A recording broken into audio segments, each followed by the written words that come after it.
Real Madrid menang 2-1 atas Mallorca di Santiago Bernabeu. Meski sempat tertinggal lewat gol Vedat Muriqi, Los Blancos membalikan keadaan melalui Arda Güler dan Vinicius Junior. Gol Vinicius pada menit ke-38 jadi penentu sekaligus memperpanjang tren positifnya. Xabi Alonso memuji sang pemain yang dinilai makin matang. 3 kemenangan beruntun membuat Madrid mengawali musim dengan sempurna. Setelah jeda internasional, mereka akan menghadapi Real Sociedad dan Liga Champions.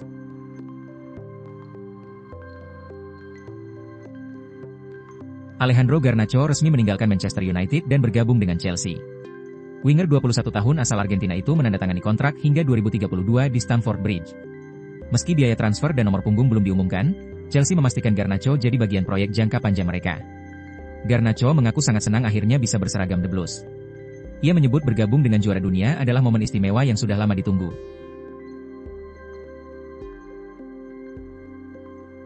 Cody Gakpo resmi memperpanjang kontraknya di Liverpool hingga 2028. Winger asal Belanda itu semakin penting setelah kepergian Luis Diaz, ditambah musim lalu ia tampil tajam dengan 18 gol dan 7 assist. Gakpo mengaku bahagia bertahan lebih lama di Anfield bersama keluarganya yang sudah betah tinggal di Inggris. Pemain 26 tahun ini kini jadi pilihan utama Arne Slot di sayap kiri, sekaligus bukti kepercayaan klub atas perannya menjaga stabilitas lini depan The Reds. Chelsea membatalkan peminjaman Nicolas Jackson ke Bayern Munchen meski sang striker sudah berada di Jerman untuk tes medis. Keputusan mendadak ini diambil setelah Liam Delap cedera hamstring saat melawan Fulham. Demi menjaga stok penyerang, Enzo Maresca meminta Jackson kembali ke London. Padahal Chelsea dan Bayern sudah sepakat dengan biaya pinjaman 13 juta pound plus opsi beli 56,2 juta pound. Jackson disebut kecewa dengan perubahan ini, namun kontraknya bersama The Blues masih berlaku hingga 2033. AC Milan resmi merekrut Christopher Nkunku dari Chelsea pada bursa transfer musim panas 2025. Rossoneri memang membutuhkan tambahan amunisi di lini depan karena hanya mengandalkan Santiago Gimenez sebagai striker murni. Setelah negosiasi cepat dengan Chelsea, mereka akhirnya sukses mengamankan Nkunku dengan kontrak hingga 2030. Penyerang asal Prancis itu akan mengenakan nomor punggung 18 di San Siro.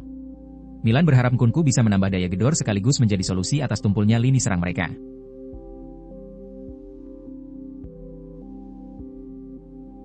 Jose Mourinho resmi berpisah dengan Fenerbahce usai kontraknya diputus pada Jumat lalu. Pelatih asal Portugal itu sejatinya masih terikat kontrak hingga 2026, namun gagal membawa tim lolos ke Liga Champions setelah kalah agregat 0-1 dari Benfica. Meski dipecat, Mourinho tetap menerima pesangon besar senilai 9 juta euro atau sekitar 172 miliar rupiah. Jumlah tersebut menambah panjang catatan pesangon yang ia kumpulkan dari klub-klub sebelumnya seperti Chelsea, Manchester United, Tottenham, dan AS Roma. Sejak 2011, Mourinho diperkirakan sudah mengantongi lebih dari 100 juta euro, 1,9 triliun rupiah, hanya dari pesangon, menjadikannya salah satu pelatih dengan bayaran kompensasi terbesar sepanjang sejarah sepak bola. Ruben Amorim mendapat kritik usai lebih memilih Joshua Zirkzee ketimbang Benjamin Sesko saat Matheus Cunha cedera melawan Burnley. Amorim menjelaskan, Sesko belum bugar usai kram melawan Grimsby sehingga dianggap berisiko dimainkan terlalu lama. Selain itu, Mason Mount juga cedera, membuat Amorim enggan menambah risiko kehilangan pemain lagi. Ia menilai Zirkzee lebih siap secara fisik untuk mengisi lini depan MU. Manchester United meraih kemenangan dramatis 3-2 atas Burnley lewat penalti Bruno Fernandes di menit 97.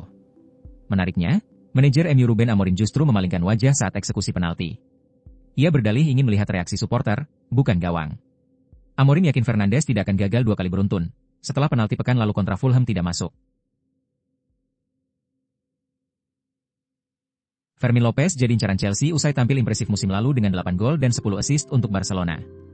The Blues sudah menghubungi agennya, tapi belum ada negosiasi dengan Barca.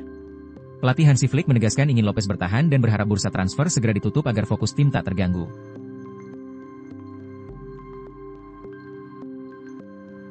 Thomas Frank yakin rekrutan baru Tottenham, Xavi Simons, bisa jadi pembeda usai Spurs kalah 0-1 dari Bournemouth di pekan ketiga Premier League.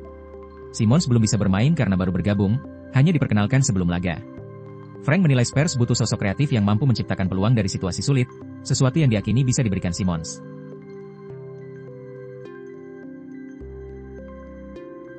Borussia Dortmund resmi merekrut striker Wolves, Fabio Silva, dengan harga 22,5 juta euro plus bonus 4 juta euro.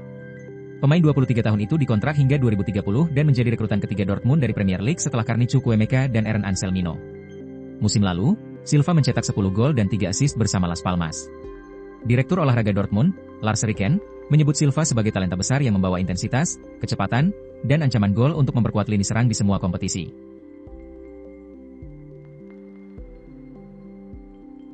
Fabrizio Romano mengabarkan Kelvin Verdong selangkah lagi pindah ke Lille dari NEC Nijmegen dengan biaya transfer 3 juta euro.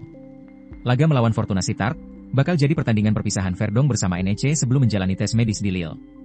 Bek timnas Indonesia itu akan bersaing dengan Roman Perraud di posisi bek kiri. Antony batal pindah ke Real Betis. MU sudah setuju melepasnya seharga 21,6 juta pound, tapi Betis mundur karena biaya transfer dan gaji terlalu tinggi. Antony menolak potong gaji, sementara kontraknya di MU masih 2 tahun. Ia kini tetap masuk daftar pemain tersisih dan masa depannya belum jelas menjelang penutupan bursa transfer.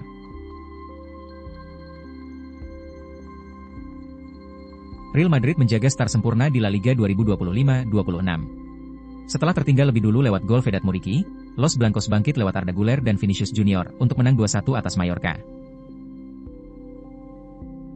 3 kemenangan beruntun ini menegaskan dominasi tim Xabi Alonso, dengan Kylian Mbappe dan Vinicius jadi mesin gol, serta Güler muncul sebagai talenta baru yang menjanjikan.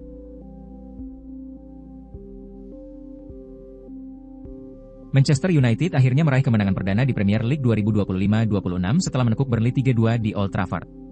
Bruno Fernandes jadi pahlawan lewat penalti menit ke-97, menjadikannya salah satu gol penentu kemenangan paling telat dalam sejarah Liga. Meski menang dramatis, Ruben Amorim kecewa karena timnya gagal menutup laga lebih cepat, ditambah kabar buruk cedera Matheus Cunha dan Mason Mount.